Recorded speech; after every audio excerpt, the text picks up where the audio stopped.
به نام خالق هستی. اثر مرکب، فصل 3، پارت 3. چند سال پیش دکتر به همسرم گفت باید کافئین را برای چند ماه از رژیم غذاییش حذف کند. هر دوی ما عاشق قهوه بودیم. بنابراین حالا که او باید این موضوع را تحمل می کرد، فکر کردم این کار را فقط وقتی عادلانه است با همین کار را انجام دهیم.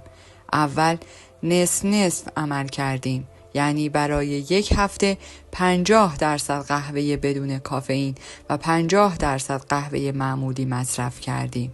هفته بعد به کل از قهوه بدون کافئین استفاده کردیم. بعد 1 هفته چای بدون کافئین ارلگری مصرف کردیم و پس از آن به چای سبز بدون کافئین روی آوردیم. 1 ماه طول کشید تا به آن نقطه برسیم، ولی حتی 1 لحظه هم از این حذف کافئین رنجی متحمل نشدیم. نه سردرد، نه خواب آلودگی و نه هیچ چیز دیگری. هرچند اگر این کار را ناگهانی انجام می دادیم، فکر نمی کنم موفق می شدیم. 5. یا بپرید. همه آدم ها با یک روش یکسان موفق نمی شوند.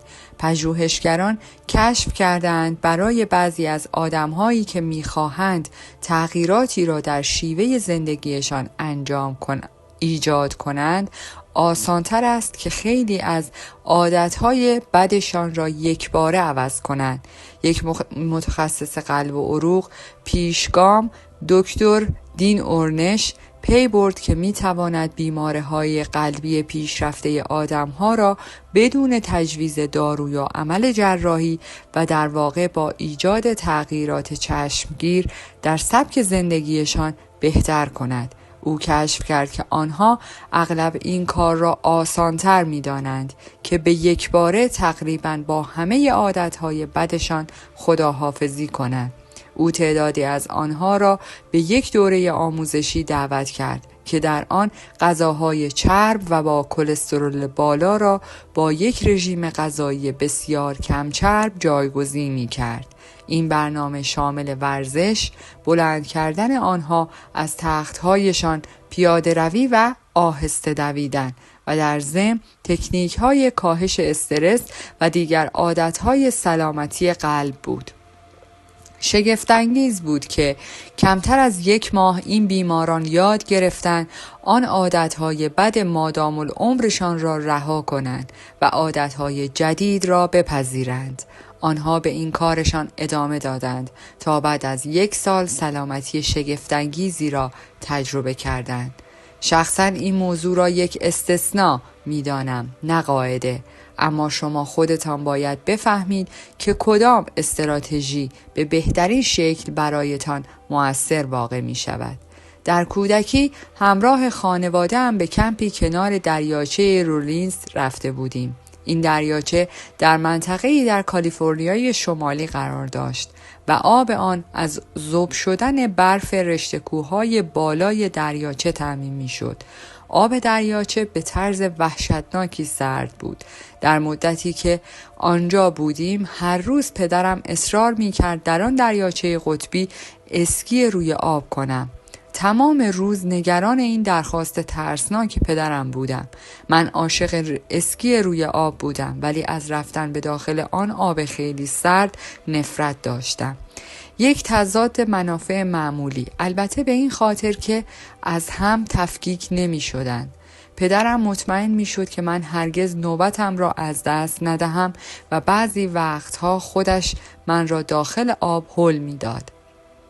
بعد از چندین ثانیه مشقتبار شبیه به سرمازدگی به دمای آب عادت می کردم و بعد از آن آب برایم سرزنده کننده و شادی بخش می شد.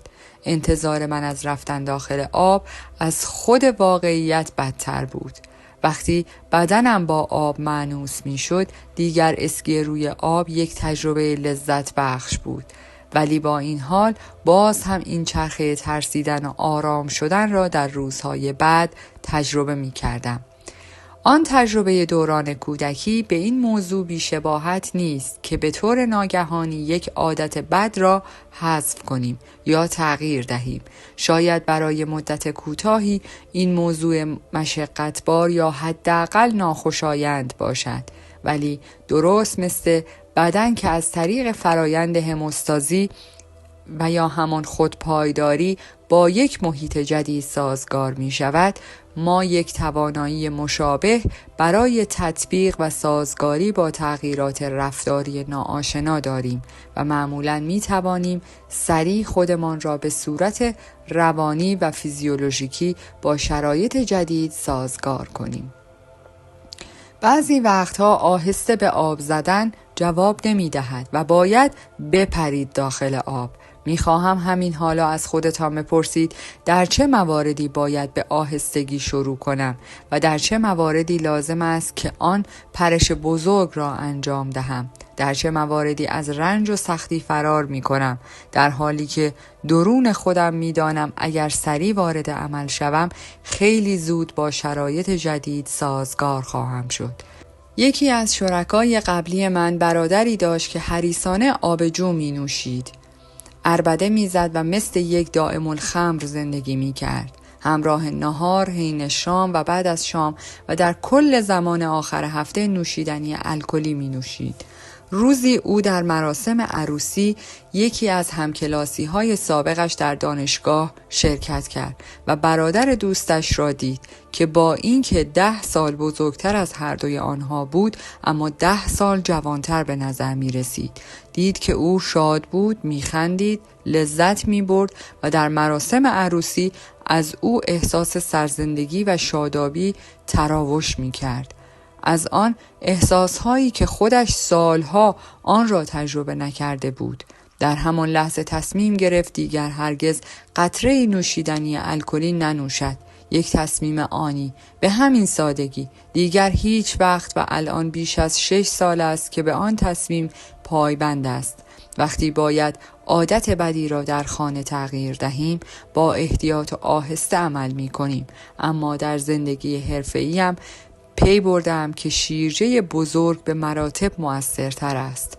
خواه وارد یک کسب و کار جدید شوم یا با مشتریها، شرکا یا سرمایه گذاران جدید سر و کار داشته باشم.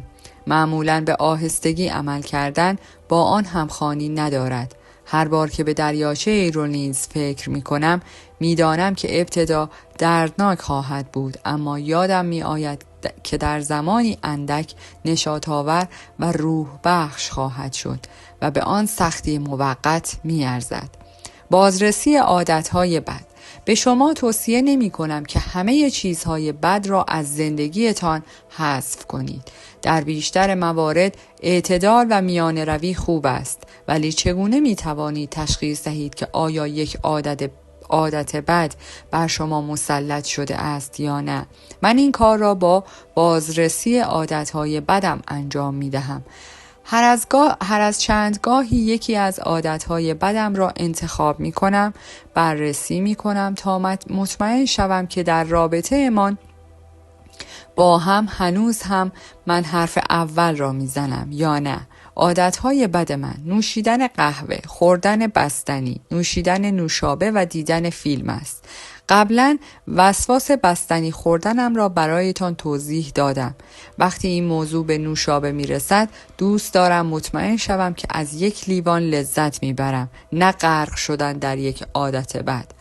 تقریبا هر 3 ماه یکی از عادتهای بدم را انتخاب می کنم و برای 30 روز از آن دوری می کنم. این موضوع احتمالاً از باورهای کاتولیک من است. من عاشق این موضوع هستم که به خودم ثابت کنم هنوز هم رئیس و مسئول عادتهای خودم هستم. خودتان این کار را امتحان کنید. یک عادت بد را انتخاب کنید، چیزی که در آن میانه روی و اعتدال را رعایت می کنید، اما می دانید که مانعی مقابل بهتر بودنتان است و خودتان را به یک سفر 30 روزه دعوت کنید. اگر متوجه شدید که برایتان واقعا سخت است، 30 روز از آن پرهیز کنید. ممکن است پی ببرید ارزشش را دارد که در آن را کاملا از زندگیتان حذف کنید. تغییر دهندگان بازی. 6 استراتژی برای ایجاد عادتهای خوب. حالا که کمک کردیم عادتهای بدی که شما را به مسیر اشتباه میبرند حذف کنید، لازم است انتخابها، رفتارها و سرانجام عادتهای جدیدی ایجاد کنیم که در نهایت شما را در مسیر رسیدن به بزرگترین آرزوهایتان قرار میدهند. حذف یک عادت بد یعنی برچیدن یکی از رویه‌هایتان، ایجاد عادتهای جدید و کارآمد. مجموعه از مهارت‌های کاملا متفاوت می‌خواهد. شما در واقع درختی را می‌کارید، آن را آبیاری می‌کنید و به آن کود می‌دهید و اطمینان پیدا می‌کنید که درست ریشه کرده است. انجام این کارها تلاش، زمان و ممارست می‌خواهد. در ادامه فهرستی از تکنیک‌های مورد علاقه‌ام برای ایجاد عادت‌های خوب را برایتان توضیح می‌دهم. کارشناس خبره رهبری جان سی ماکسول گفته است شما نمی‌توانید زندگیتان را تغییر دهید مگر اینکه چیزهایی را تغییر دهید که هر روز انجامشان می‌دهید. راز موفقیت شما در رویه‌های روزمره‌تان نهفته است. طبق پژوهش‌های انجام شده لازم است یک رفتار جدید را 300 بار انجام دهید تا بتوانید آن عادت جدید را به تکراری ناخودآگاه تبدیل کنید که در این حدود 1 سال تمرین روزانه است. خوشبختانه همانطور که درباره‌اش صحبت کردیم می‌دانیم بعد از 3 هفته تمرکز سخت کوشانه شانس بیشتری برای ایجاد یک عادت جدید در زندگیمان داریم. یعنی اگر برای 3 هفته اول روزانه توجه ویژه‌ای را به یک عادت جدید داشته باشیم، شانس خیلی بیشتری خواهیم داشت که آن را به یک رویه مادام العمر تبدیل کنیم. واقعیت این است که شما ممکن است یک عادت را در 1 ثانیه تغییر دهید یا که حتی بعد از 10 سال هنوز هم در تلاش باشید تا آن را ریشه‌کن کنید. اولین باری که یک بخاری داغ را لمس کردید فوری پی بردید که هرگز این کار عادتتان نمی شود. آن شوک و درد آنقدر شدید بود که برای همیشه آگاهیتان را عوض کرد. شما فهمیدید که برای باقی عمرتان وقتی اطراف یک بخاری داغ هستید باید مواظب باشید. کلیدش این است که ملتفت باقی بمانید. اگر واقعاً می‌خواهید یک عادت خوب را حفظ کنید، مطمئن شوید حداقل روزی 1 بار به آن توجه می‌کنید و اینطوری موفقیت شما بسیار محتمل‌تر خواهد بود. 1. خودتان را برای موفقیت آماده نگه دارید. هر عادت جدیدی باید با زندگی و شیوه زندگیتان مطابق باشد. اگر به عضویت یک باشگاه ورزشی درآیید که 30 مایل با خانه‌تان فاصله دارد، شما به آنجا نخواهید رفت. اگر عصرها وقت ورزش کردن دارید اما آن باشگاه ورزشی ساعت 6 غروب تعطیل شود، مطمئناً برای شما مناسب نیست. باشگاهی که انتخاب می کنید باید نزدیک و مناسب باشد و با زمانبندیتان هم متناسب. اگر می خواهید غذاهای سالمتری بخورید و وزنتان را کم کنید، مطمئن شوید که یخچال و آشپزخانه‌تان با انتخابهای سالم پر شده اند. می خواهید مطمئن شوید وقتی دچار گرسنگی نیم روزی می شوید، سراغ هله هوله ها نمی روید. در کشوی میز کارتان آجیل و میان وعده های سالم نگه دارید. بدترین راه برای برطرف کردن گرسنگی استفاده از کربوهیدرات‌های خالی است. یکی از استراتژی هایی که من استفاده می کنم همراه داشتن پروتئین است. من یک شنبه ها 1 سبد از تکه های مرغ می پزم و بسته بندی می کنم و برای هفته آینده از آن استفاده می کنم. یکی از عادت های خیلی بد و مخرب من اعتیاد به ایمیل است. جدی میگویم، محض خنده نگفتم. اگر مراقب نباشم هر روز ممکن است ساعتهای متمادی را با سیل عظیم ایمیل هایی طرف کنم که برایم ارسال می شوند. برای ایجاد عادت جدیدم که هر روز فقط 3 بار ایمیلم را چک کنم، همه هشدارهای دریافت ایمیلم را خاموش کردم و وقتی در یکی از آن بازه های زمانی اختصاص داده شده برای خواندن ایمیل نیستم، برنامه دریافت ایمیل هایم را کامل می بندم.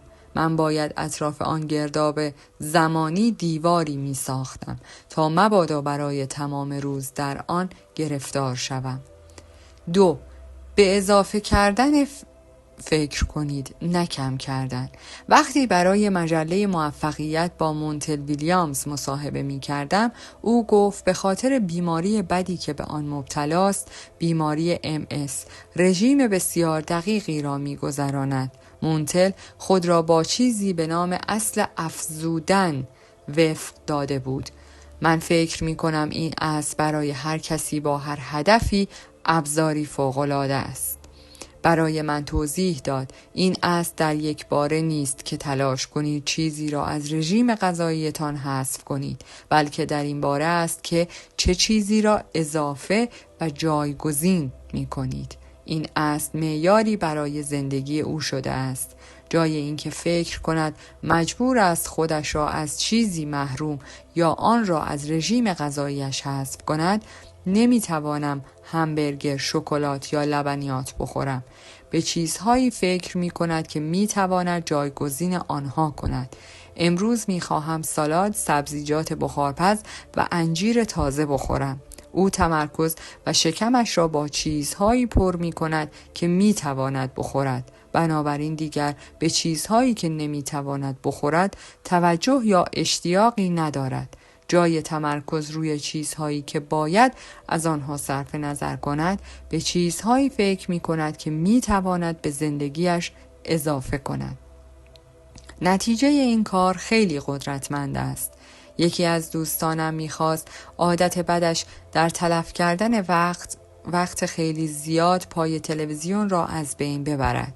برای کمک به او پرسیدم اگر 3 ساعت وقت آزاد داشته باشد دوست دارد چه کاری انجام دهد. گفت با بچه‌اش بیشتر بازی کند. در ضمن از او خواستم یک سرگرمی که همیشه آن را دوست داشته است انتخاب کند. انتخابش عکاسی بود.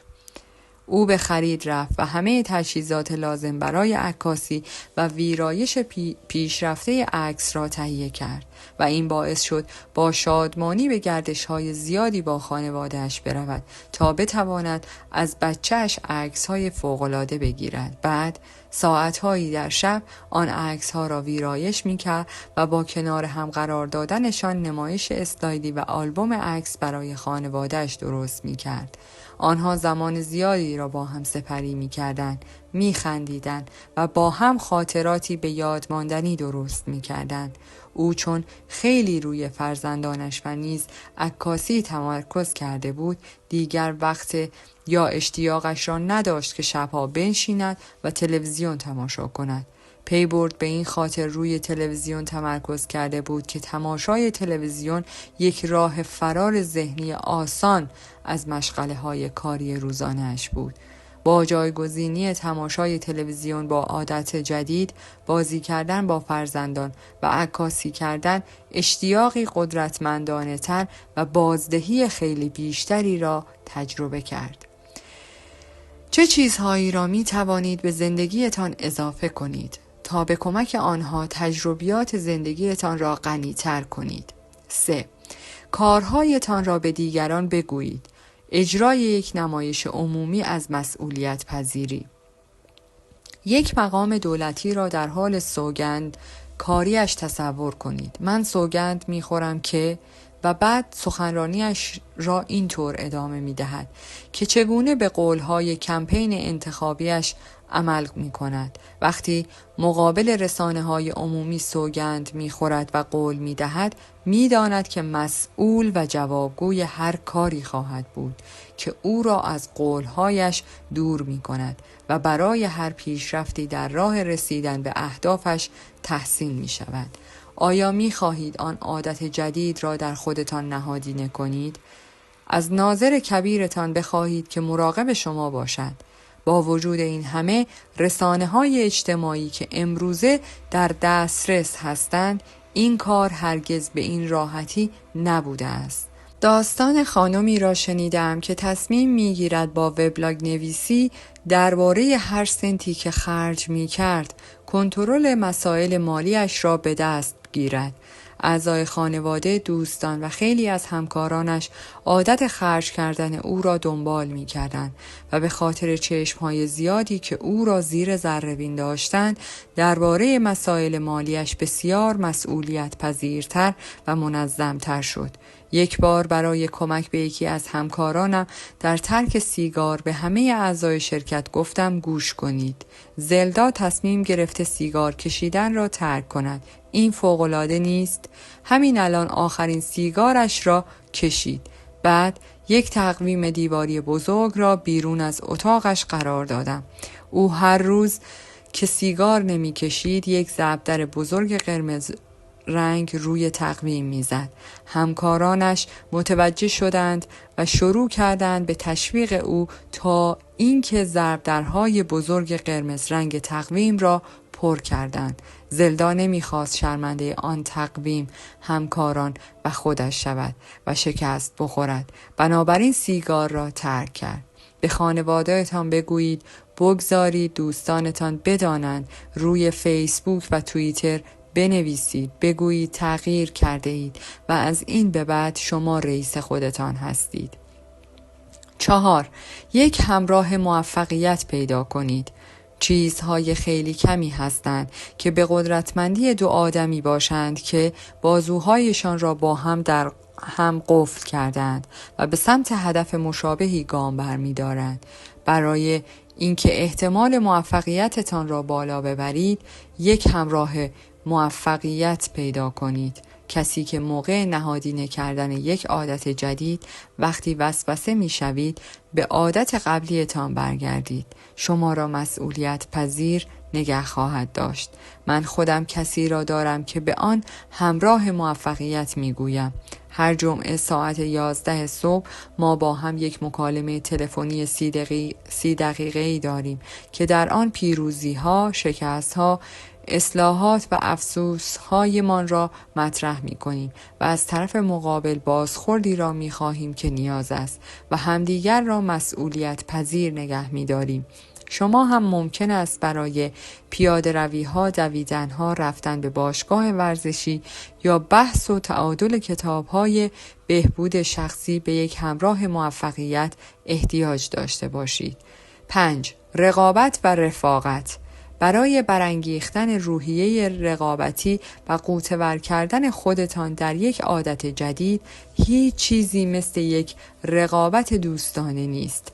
در یکی از مصاحبه هایم با دکتر مهمت عوض که او به من گفت اگر مردم هر روز فقط 1000 قدم بیشتر بردارند زندگیشان را دگرگون خواهند کرد. ویدیو پلاس، سهامدار عمده مجله موفقیت، رقابتی به راه انداخت که در آن با استفاده از قدم سنج تعداد قدم‌های آدم‌ها را شمارش می‌کرد. کارمندان در تیم‌های سازماندهی شدند و با هم رقابت کردند تا مشخص شود کدام تیم قدم‌های بیشتری برمی‌دارد. برایم حیرت آور بود که می دیدم آدم هایی که تا قبل از این برای سلامتی یا نفع شخصیشان ورزش نمی کردن ناگهان شروع کردند به پیاده روی های طولانی 4، 5 یا 6 مایل در روز. موقع نهار در محوطه پارکینگ پیاده روی می کردند. وقتی یک تماس تلفنی طولانی کنفرانس تلفنی داشتند ناگهان آنها را می دیدید که با گوشی های تلفن همراهشان راه می رفتند. به خاطر این رقابت آنها راههایی پیدا کردند که فعالیت‌هایشان را بیشتر کنند. قدم‌های همه ردیابی می‌شد و همه می‌توانستند ببینند چه کسی ساکن است و چه کسی در حرکت. تعداد قدم‌ها هر روز بیشتر می‌شد. با این حال به محض اینکه رقابت تمام شد واقعا شگفت زده شدم که دیدم تعداد قدم‌ها کاملا کم شد. بیش از 60% فقط 1 ماه پس از پایان رقابت، وقتی رقابت دوباره شروع شد، تعداد قدم‌ها سریع افزایش پیدا کرد. همه چیزی که لازم بود کمی رقابت برای روشن نگه داشتن موتور آدم‌ها بود. یک حس اجتماعی شگفت‌انگیز در آنها به وجود آمد و تجربه و دوستی را در مراودتشان به اشتراک گذاشتند. چه نوع رقابت دوستانه ای را می توان با دوستان، همکاران یا همتیمی هایتان سازماندهی کنید؟ چگونه می توانید رقابتی مفرح و یک روحیه رقابتی را به عادتهای جدیدتان تزریق کنید؟ 6. جشن بگیرید. کار مداوم بدون تفریح و سرگرمی سربازان را کسل و بی‌حوصله می کند و این آغازی برای سرپیچی از فرمان است. در طول مسیر باید زمانهایی برای جشن گرفتن و لذت بردن از بعضی دستاوردها و پیروزی‌هایتان وجود داشته باشد.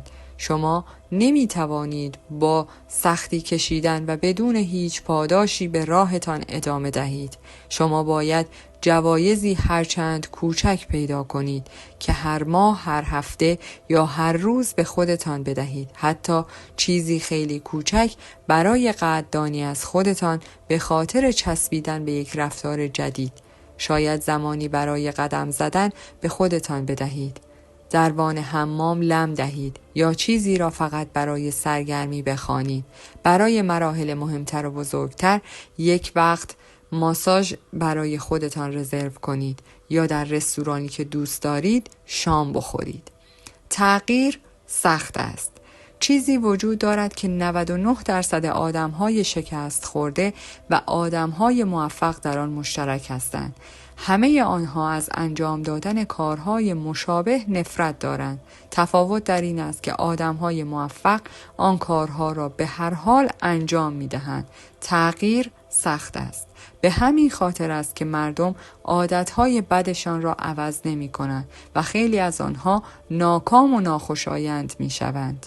به هر حال چیزی که من را درباره این واقعیت بیشتر راغب می کند این است که اگر تغییر راحت بود و همه آن را انجام می دادند، برای من و شما خیلی سخت‌تر می شد که سردتر از دیگران باشیم و آدم‌های فوق‌العاده موفقی شویم. معمولی بودن راحت است. غیر معمولی بودن چیزی است که شما را از انبوه مردم جدا خواهد کرد. همیشه خوشحال می‌شوم وقتی می‌دانم انجام کاری دشوار است. چرا؟ چون می‌دانم خیلی ها آن را انجام نمی‌دهند. بنابراین برای من آسان‌تر خواهد بود که جلوی توده مردم گام بردارم و هدایتشان را بر عهده بگیرم.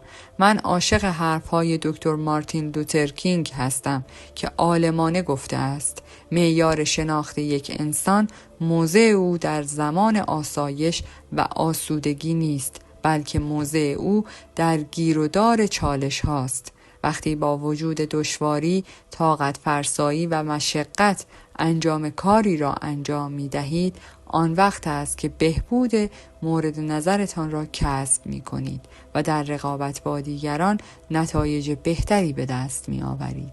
اگر کار سخت، پردردسر یا ملال‌آور است، خب باشد، فقط انجامش دهید. آنقدر به انجام دادن آن ادامه دهید که جادوی اثر مرکب پاداشی سخاوتمندانه به شما بدهد. صبور باشید.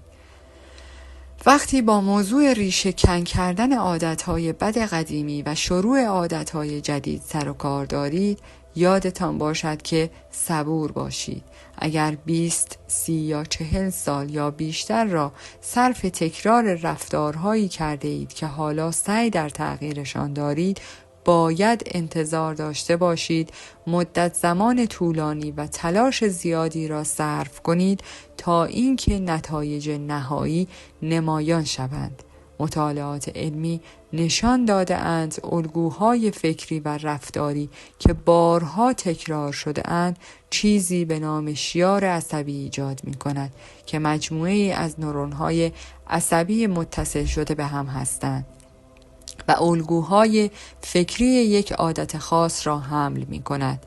توجه عادت را تغذیه می کند وقتی توجهمان را متوجه یک عادت می کنیم، شیارهای عصبی را فعال می کنیم و اندیشه ها، آرزوها و کارهای مرتبط با آن عادت را آزاد می کنیم.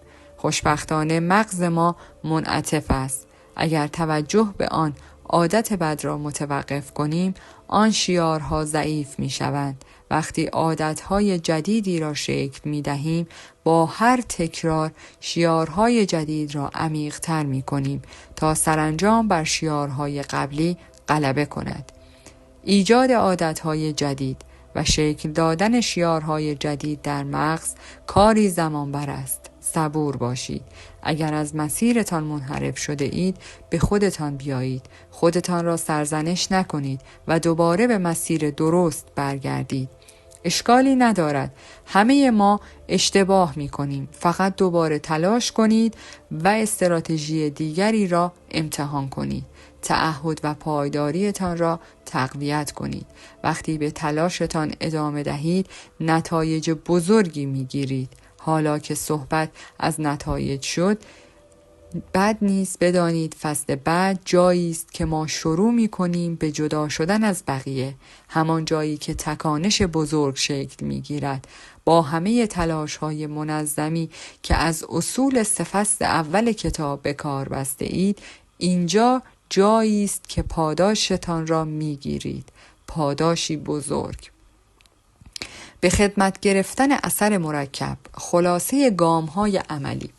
3 مورد از بهترین عادت‌هایتان را تعیین کنید. همانهایی را که از مهمترین هدفتان پشتیبانی می‌کند. 3 مورد از عادت‌های بدتان را تعیین کنید. عادت‌هایی که شما را از رسیدن به مهمترین هدف‌هایتان دور می‌کند. 3 عادت جدید را تعیین کنید که لازم است پرورش دهید تا شما را در مسیر رسیدن به مهمترین هدفتان قرار دهند. می توانید از پرسشنامه ارزیابی عادتها در بخش ضمیمه ها استفاده کنید.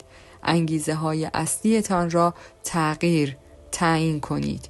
کشف کنید چه چیزی شما را برای رسیدن به نتایج بزرگ ترغیب می کند و تحریک شده نگه می دارد. می توانید از پرسشنامه ارزیابی ارزش‌های اصلی در بخش ضمیمه ها استفاده کنید. نیروی چرایتان را پیدا کنید. اهدافی دقیق، الزام‌آور و برانگیزاننده برای خودتان تعیین کنید. می توانید از پرسشنامه تعیین اهداف در بخش ضمیمه ها استفاده کنید. در پایان از شما دوستان عزیزم می خواهم برای حمایت بیشتر ما کانال ما را به دوستان خود معرفی کنید. برای انرژی بیشتر ما رو لایک کنید و برای ادامه پرقدرت‌تر سابسکرایب. تا درودی دیگر، درود و 200 بدرود.